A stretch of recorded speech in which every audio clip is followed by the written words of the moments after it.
Welcome back. Now we will discuss economics of power plant. Objective of this presentation are to discuss various types of cost involved in power generation and calculate cost of energy per unit, to discuss the terms related to energy economics of power plant and use it for energy economic analysis of power plant, to discuss the performance characteristics of power plant and condition for efficient operation. Outcome is learner will be capable to estimate unit cost of energy and carry out economic analysis of power plant. Introduction.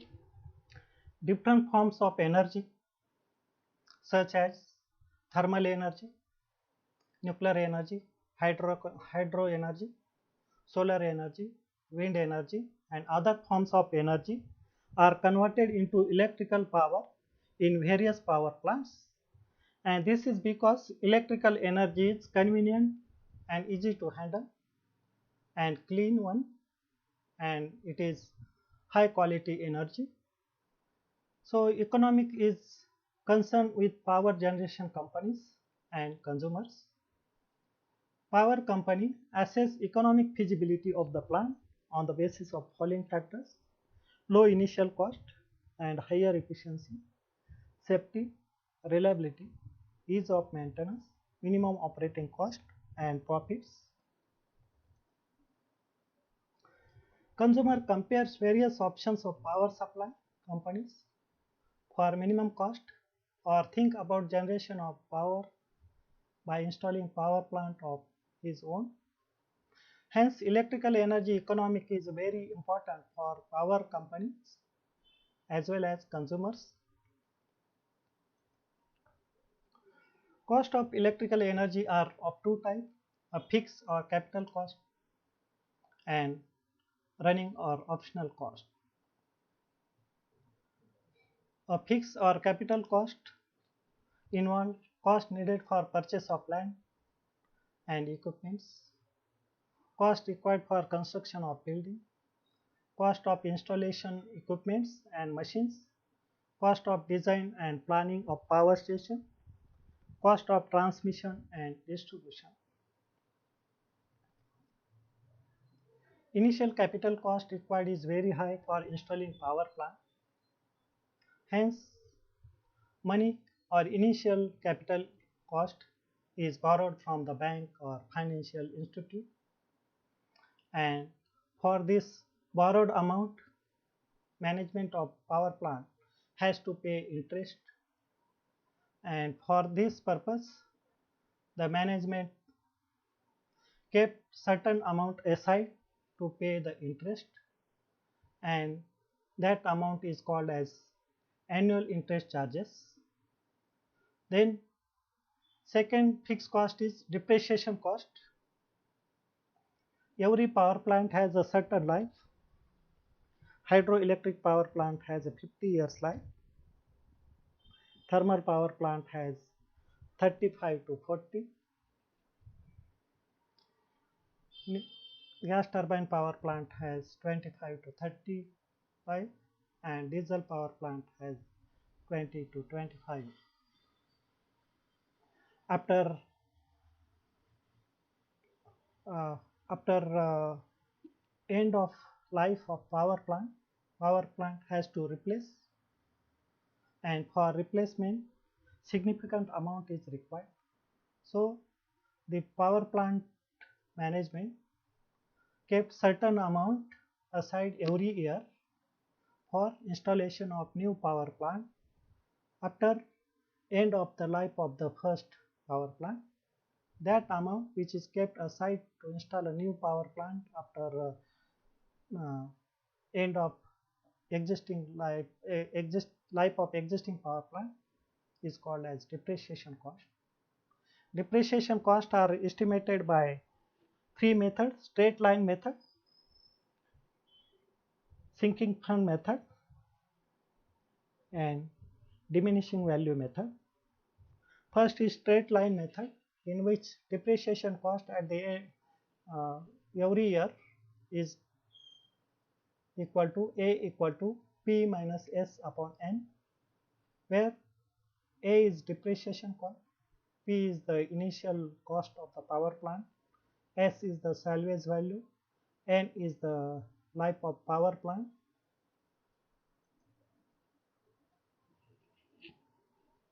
Suppose 100 crore is the cost of power plant and its salvage value, scrap value is 10 crore.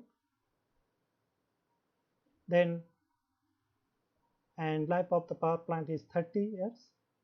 Then 100 minus 10 is 90 crore upon life 30 gives 3 crore.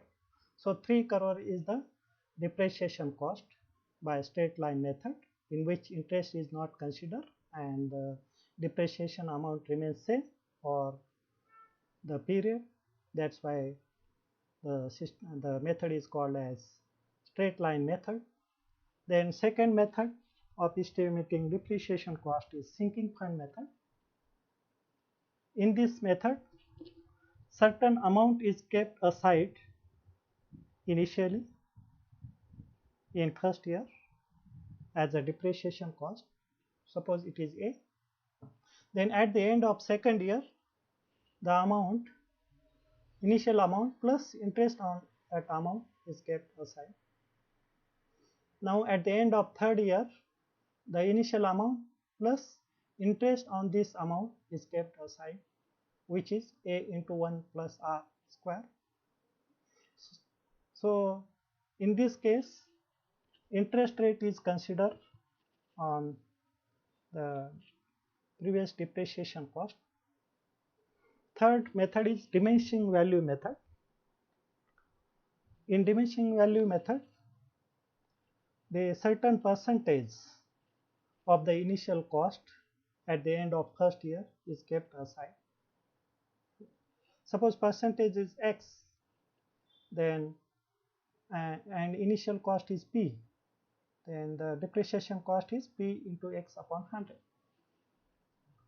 Then at the end of second year, the depreciation cost is calculated by multiplying balance into percentage, that initial cost minus this cost into percentage, which is this one.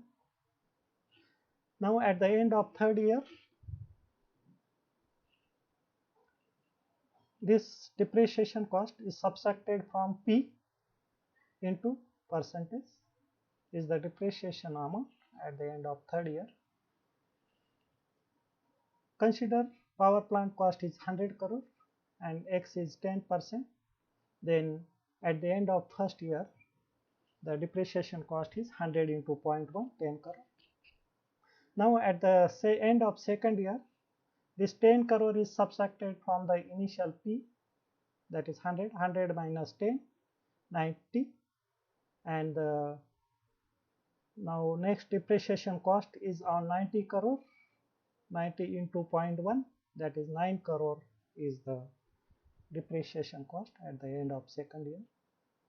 Now this 9 crore is subtracted from the 90, we have 81 crore, 81 crore into percentage 10, that is 0.1, gives 8.1 crore. So first year 10 crore, second year 9 crore, then 8.1, like this the value is diminishing. That's why the name of the method is diminishing value method.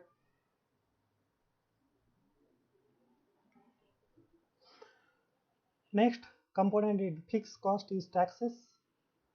Various taxes are levied by the government on the profit of power plant. So the power plant management kept certain amount equal to taxes aside to pay the taxes. Then next is insurance, fourth component in a fixed cost. So the power plant machineries, equipment and infrastructure is costlier, so it is necessary to safeguard these things by insurance, and for that every year certain amount has to pay as a premium, and that amount has to kept aside, and that amount is considered as a fixed cost. Then fifth component of fixed cost is salaries of management and clerical staff. So this certain amount is kept aside every year annually for paying the salaries of management and official staff. Then second type of cost involved in energy generation is running or operational cost. Running and operational cost involve cost of fuel and lubricant, cost of oil, water and grease, cost of operating and maintenance labors, cost of spares and repairs. Unit energy cost is determined by estimating the fixed charges, fixed cost and the running cost. So annual fixed charges are estimated, which are we have already discussed the fixed cost and the running cost. So annual fixed charges and annual running charges are estimated, and that total cost is addition of these two components is divided by number of units generated in the power plant. That total cost upon total number of units generated gives the unit energy cost of the power generation. Next is load curve. Factor to be known for installing power plant are present load to be supplied, future load, types of load, means agriculture load, industrial load, domestic load, commercial load, that is types of load. Then duration for which power is required, load is there. Then reserve capacity of the power plant. If the load variation is too much, then reserve capacity required is large. The load curves are plotted on the daily basis, monthly basis, annual basis, and that curve is called as daily load curve, is plotted on hourly basis. Monthly load curve is plotted on daily basis, and annual load curve is plotted monthly basis.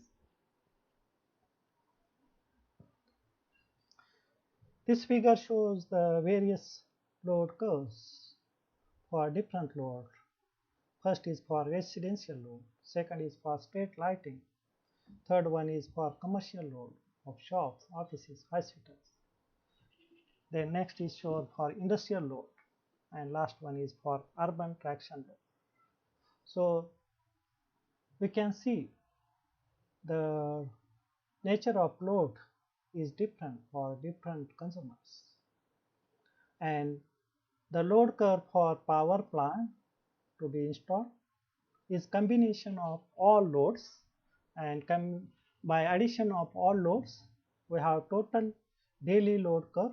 The previous curves are daily load curve, so by adding that daily load curve we will get the total daily load curve, on the basis of which we can design the power plant. So this is daily load curve, is a very important, and it gives idea about the time and the value of maximum demand.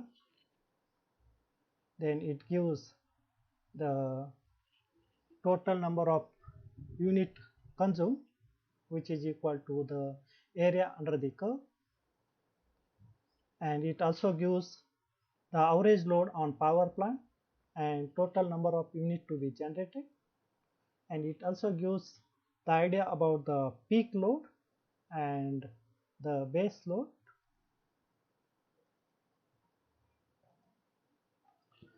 Now we will discuss the different terms and definitions related to power plant economics. First is connected load, which is nothing but the sum of ratings of all equipment and machines of consumer connected to power supply in premises. Then second is maximum demand, maximum load used by consumer at any time. It may be equal to connected load if all equipments are running at a rated capacity. Then the maximum demand equal to the sum of addition of connected rating. Then third term is average demand. It is obtained from load curve and it is a ratio of total energy consumed in 24 hours to time equal to 24 hours. Number of unit consumed daily, monthly, annually are given by area under the daily, monthly, annually load curve respectively. Next important factor is load factor, which is the ratio of average load on the power plant to maximum load, and it is always less than unity. When the load factor increases because of increasing of load, then the number of units generated by the power plant increases, which decreases the fixed cost per unit generation. In general, it decreases cost of the power generation when the load factor increases by increasing load. Now, by keeping maximum load fixed and average load increases, then the capacity of power plant required reduces, which reduces the initial cost required for installing power plant. So load factor increases, it decreases cost of energy generation, and when average load increases by keeping maximum load constant, it reduces the size of power plant. So it reduces the initial cost required for installation of power plant. Then fifth parameter is diversity factor, is a ratio of sum of individual maximum demands of the loads to maximum demand of the entire group of load at given time, and it is always more than 1. Consider three sectors: industry, domestic, agriculture. Industry required maximum demand 500 megawatt, domestic required 300 megawatt, agriculture required 200 megawatt. So addition of maximum demand of each sector is 1000 megawatt. 500 plus 300 plus 200 equal to 1000 megawatt. Now at certain time, all three sectors draws the power, maximum power, which is equal to 500 megawatt. Then according to definition of diversity factor, the ratio of sum of individual maximum demand of the load is 1000 to maximum demand of entire group of loads at given time 500. So 1000 upon 500 gives 2. So diversity factor in that case is 2. So diversity factor is always more than 1. Then next parameter is demand factor, which is ratio of maximum demand on the system to the total connected load, and maximum value is 1. Utilization factor of the plant is a ratio of maximum demand to installed capacity of the plant. We have reserve capacity, which is capacity of power plant minus maximum demand, and eighth term is plant capacity factor. It is the ratio of actual energy generated in a given period to maximum energy that could have been generated during the same period. So plant capacity factor equal to load factor into utilization factor of the plant. Effect of load factor and diversity factor on cost of energy. Load factor increases, diversity factor increases, cost of energy generation decreases. The next is use of power grid. When common power grid is used, the energy generated by all the power plants are supplied to power grid, and consumers take the power from the common power grid. So this common power grid provide opportunity to optimize power plant at efficient condition, and also facilitated the provision to carry out the maintenance of faulty power plant without stopping the power supply.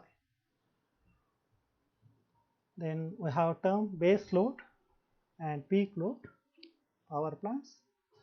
The power plant which supplied the base load is called as base load power plant. Hydro and nuclear power plant are typically base load power plant, and the power plant which supply the power for fulfilling peak load are called as the peak load plant. Diesel and gas turbine power plants are typically used as a peak load plant. Thermal power plant can be used as a both base load and peak load. Thermal power plant with hydro and nuclear power plant used as a peak load power plant, and with diesel or gas turbine it is used as a base load power plant. Selection of power plant for power generation on the basis of cost. So figure 3 shows variation of fixed cost, operational cost and total cost with efficiency. So we have annual cost variation with efficiency. This shows the fixed cost, this is operational cost, and this is total cost. With increase in efficiency, fixed cost continuously increases, and with increase in efficiency, operational cost continuously decreases. And the addition of these two costs gives total cost, this, and total cost is minimum here. So we can operate our power plant at this point to minimize the total cost. So this is the technique to minimize the cost of power generation. Figure 4 shows load curve and load duration curve. First is load curve on the daily basis, and see the variation of load curve, and this is called as peak load fulfilled by gas turbine or diesel power plant, and the remaining is called as base load, which is fulfilled by hydro, nuclear or thermal power plant. Now this load curve is converted into load duration curve, and for converting load curve into load duration curve, load curve is divided into number of strips, and these number of strips are arranged in descending order.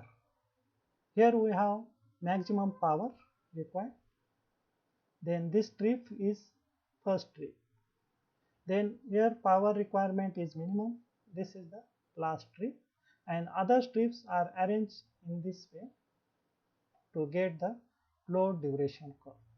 The advantage of load duration curve is that it gives the how much power is required for certain time. Suppose here we have 100 megawatt power is required for T1 time. Suppose here is 50 megawatt is required for T2 time.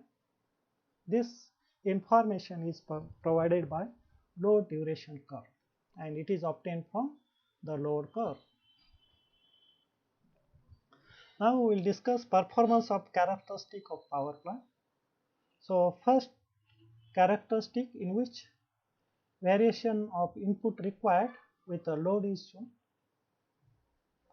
and at zero load some input is required to overcome the losses in power plant, equipments and machinery, and then increasing load input required is continuously increases, go on increasing, and this is the load at which power plant is working. Now in second case we have efficiency variation with load, and this is the efficiency curve, and efficiency is defined as ratio of load L to input I, and this variation of efficiency is given by this curve, and efficiency initially continuously increases with increase in load and it become maximum for particular load, and after that it start dropping. So we have to manage the load in this region for operational efficient operation of power plant.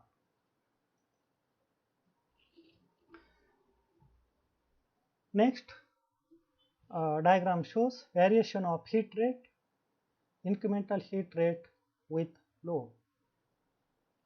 So this is heat rate curve and this is the increment rate curve. Heat rate HR is defined as ratio of input I to load L, which is reciprocal of efficiency, and incremental rate IR is defined as ratio of additional input required to get additional increment in load, that is di upon dl. So we required additional load to increase dl, then we have to supply in additional input, that is I2 minus I1. So di upon dl is the incremental rate. Now heat rate is this curve and this is the IR curve. With load L, the heat rate curve decreases continuously, become minimum, and then slightly increases, and with load IR, increment rate continuously increases and it intersects to HR curve at a point where heat rate is minimum, and heat rate is simply reciprocal of efficiency, and heat rate is minimum means efficiency is maximum at point M. So by drawing heat rate curve and increment rate curve, and intersection point of these two gives the operation point of power plant at which efficiency is maximum. Thank you. If anyone have any query, email me on hdbarhate@kkua.edu.in.